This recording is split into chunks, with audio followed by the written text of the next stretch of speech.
మొత్తం ఏమడుగుతున్నారు? ఏం సాయం కావాలంటున్నారు? చెప్పు, ఏం కావాలి? పంటకు పైసలు ఏమన్నా తినేదానికి లేకుండా అయిపోయింది సార్. మాకు మొత్తం మునిగిపోయింది. ఏమైనా ఇస్తారా? మాది మొత్తం అందరినీ కలిసి మునిగిపోయింది. మరి రేవంత్ రెడ్డి మీకు మహిళలకు మనిషికి నెలకు 2500 ఇస్తాడు కదా మహాలక్ష్మి. ఎవరికి ఇచ్చిండు? రేవంత్ రెడ్డి చెప్పే కదా ఇస్తా కాంగ్రెస్ చెప్పిండు. అందరికి మురిస పెట్టండు. ఇవ్వలేడు. 4000 పింఛన్ ఇస్తా అన్నాడు. 4000 లేదు, 3000 లేదు సార్. మాకు ఇప్పుడు మునిగి పొలాలకు ఇప్పుడు తినేదానికి తిండి ఇవ్వండి. మాకు మీ గురించి చెప్పడానికే, మీ గురించి మాట్లాడడానికి వచ్చిన తినేదానికి లేవు, తమకే లేవు తినేదానికి. ఇప్పుడు వీళ్ళు జనాభా ఎక్కువ ఉన్నాం మేము. ఎమ్మెల్యే సార్ ఇప్పుడు నిన్న దిగింది వర్షం. ఇది నీళ్లు 3 రోజులే దిగింది. వర్షం వచ్చింది నుంచి ఇప్పుడు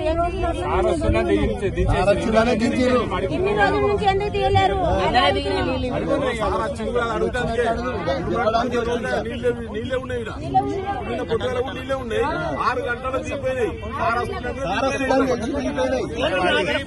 ప్రభుత్వం నుంచి ప్రతి ఎకరానికి డబ్బులు ఇవ్వాలని మీ తరఫున మాట్లాడడానికి వచ్చినాం. రేపు అసెంబ్లీలో కూడా అడిగి మీకు సాయం జరిపేది చేస్తాం.